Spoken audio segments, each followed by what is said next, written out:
babala laban sa pangangalunya. Aking anak, karunungay pakinggan mong mabuti. Pakinig mo'y ikiling sa aking sinasabi. Sa gayoy magagawa mo ang mabuting pagpapasya, at ang bawat sabihin mo'y kaalaman ng ibabadya. Pagkat labi ng haliparot ay sintamis nitong pulot, at ang kanyang mga halik kasiyahan nga ang dulot. Ngunit pagkatapos mong magpasasa sa alindog, hapdi kirot ang kapalit ng kaunti niyang lugod.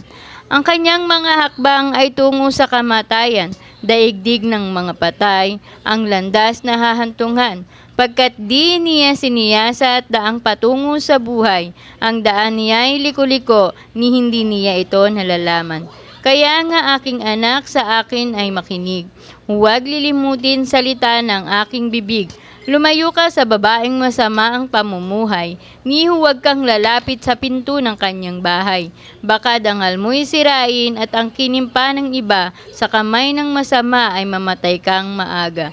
Ang yaman mo'y uubusin ng taong di mo kilala, mga pinagpaguran mo ay makikinabang ay iba. Kung magkagayon, wakas mo ay anong saklap, walang matitira sa iyo kundi butot balat. Dito mo maiisip, dangan kasi di ko pansin ang kanilang pagtutuwid.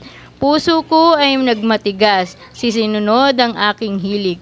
Ang tinig ng aking guro ay hindi ko dininig, sa kanilang katuruan inilayo ang pakinig.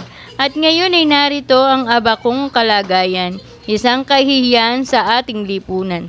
Ang dapat ay maging tapat sa asawang minamahal at ang tangi mong pag-ibig iukol sa kanya lamang. Kung ikaw ay magkaanak sa babaeng di asawa, walang buting idudulot manapa nga ay balisa. Anak mo ay dapat lumaki nang ikaw ay matulungan upang hindi dun sa iba iasa ang iyong buhay. Kaya nga ba't mahalin mo ang kabiyak ng iyong buhay, ang ligaya ay lasapin sa mabango niyang kandungan. Mabait siya at mahinhin, babaeng kaakit-akit, ligaya mo'y nasa kanya sa pitak ng kanyang dibdib. Sa ibang babae ay huwag ka nasa ng paaakit, ni huwag mong papansinin makamandag niyang halik.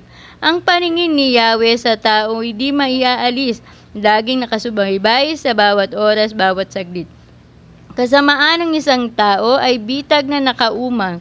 Siya ang magdurusa sa sariling kasalanan. Pagkat walang pagpigil, siya ay mamamatay, at dahil sa kamangmangan, hantungan niya sa libingan.